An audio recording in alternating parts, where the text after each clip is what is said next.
Welcome to ఓం నమ శివాయ. మంచి మోటివేషనల్ స్టోరీ. ఓ చిన్నది ఎప్పుడు చెప్పుకుని కార్యక్రమంలోకి వెళదాం. ఓ పాత రోజుల్లో కదా, రాజుల నాటి కాలంలో రాజుగారు చాలా మంచివాడు, ప్రజల్ని బాగా పరిపాలించేవాడు, సున్నిత హృదయం కలిగిన వాడు. సరే, ఆయన ఆస్థానంలో ఒకసారి ఆయన దర్బార్లోకి ఒక జాలరి చేపలు పట్టేవాడు వచ్చి ఒక మంచి చేపను తీసుకొని వచ్చాడు. రాణిగారు కూడా పక్కన కూర్చుంది, మహారాణి గారు కూడా పక్క సింహాసనంలో.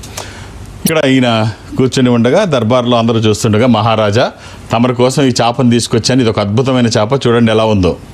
వాహ్, నిజంగా బాగుంది అని చెప్పి రాజుగారు మెచ్చుకొని ఈ జాలరికి 5,000 రూపాయలు, 5,000 వరహాలు ఇస్తాడు. 5,000 వరహాలు ఇవ్వగానే పక్కనున్న మహారాణి కొంచెం ఆడవాళ్ళు కొంచెం మగవాళ్ళ కంటే కొంచెం అలా ఉంటారు డబ్బుల విషయంలో. మహారాణి అంటుంది, పిచ్చి మహారాజా, ఆడో చేప తీసుకొచ్చి ఇస్తే అది ఎంత ఉంటుంది, అలా ఉండదు, దానికి 5,000 వరహాలు ఇవ్వాల్సినంత ఎవడైనా పొగిడితే పడిపోతావు, కొంచెం ఆలోచించవయ్యా అని నిదానంగా వచ్చి చెవిలో చెప్పింది. ఏం పని, ముందు వాడి దగ్గర చేప తీసుకో, 5,000 ఇవ్వాల్సినంత సీన్ ఏమీ లేదు, ఎందుకు 5,000 వరహాలు ఇచ్చుకుంటారా ఎక్కడైనా చేపకి, ఒక చిన్న చేపకి? నిన్ను బోల్తా కొట్టి పట్టుకుపోతున్నాడు ఎవడికాడు, అలాగే నిన్ను లోకు కట్టేసరి ఇప్పుడు ఇదైంది, రేపు పొద్దున ఇంకొకటి అవుతుంది, ముందు ఆడి దగ్గర తీసుకోమంటుంది. ఇచ్చింది ఒక జాలర్కి, చేపలు అమ్ముకునేవాడికి ఇచ్చింది, ఎలా తీసుకోమంటా వెనక్కి అంటే, అయ్యని నాకు తెలియదు, తీసుకోమంటుంది. ఏం వంక చెప్పాలి ఇప్పుడు, ఏ కారణం చెప్పి తీసుకోవాలని అడుగుతాడు రాజు. ఏముంది, సింపుల్, నువ్వు ఇచ్చిన చేప ఆడా మగ అని అడుగు, ఆడంటే నాకు మగ కావాలను, మగ అంటే ఆడ కావాలని అడుగు, సింపుల్ అని చెప్పుద్ది రాని. తెలివితేటలు కొంచెం ఎక్కువ ఉంటాయి కదా. సరే, వాడిని వెనక్కి పిలుస్తాడు. వెనక్కి పిలిచి, ఏమిటి నాకు ఇచ్చిన చేప ఏమిటో అని అడుగుతాడు. ఇది ఆడదా మగదా చెప్పు అంటే, మహారాజా అది ఆడది కాదు మగది కాదు, నేను చూసింది అది కాదు, ఒక అద్భుతమైన చేప మహారాజా, అది మీకోసమే మహారాజా అంటాడు. ఇంకొక 5,000 అన్నాడికి, ఇంకొక 5,000 ఇవ్వండి అంటాడు. షహబాజ్ బాగా చెప్పావు, ఇంకొక 5,000 వరహాలు ఇవ్వండి. ఆ 5,000 కూడా తీసుకున్న తర్వాత రానికి ఇంకా కోపం వస్తుంది. ఇది చూస్తుంటుంది. ఈ లోపు ఆ నాణ్యాల్లోంచి ఒక వరహం కింద పడిపోయింది, ఒక నాణ్యం కింద పడింది.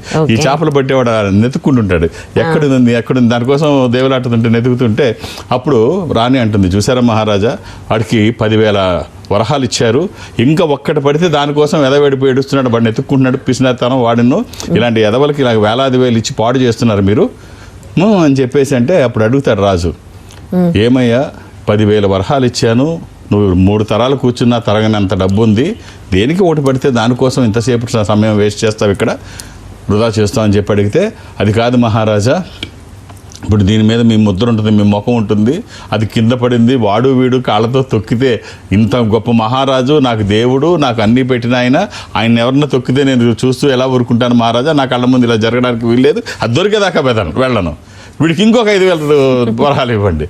రాణి చూస్తుంది, మొత్తం దేశం వీడు తగలబెట్టేసేటట్టున్నాడు, మొత్తం దానం చేసేటట్టున్నాడు, ఇంక వాడి ముందు అర్జెంటుగా పంపించండి.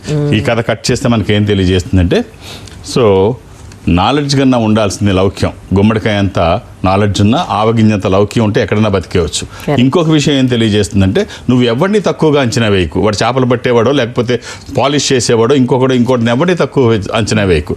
ఎవరి స్థాయి వాళ్ళకు ఉంటుంది, ఎవరిని తక్కువ చూడాల్సిన అవసరం లేదని ఈ 2 విషయాలు ఈ కథ బలంగా చెబుతుంది.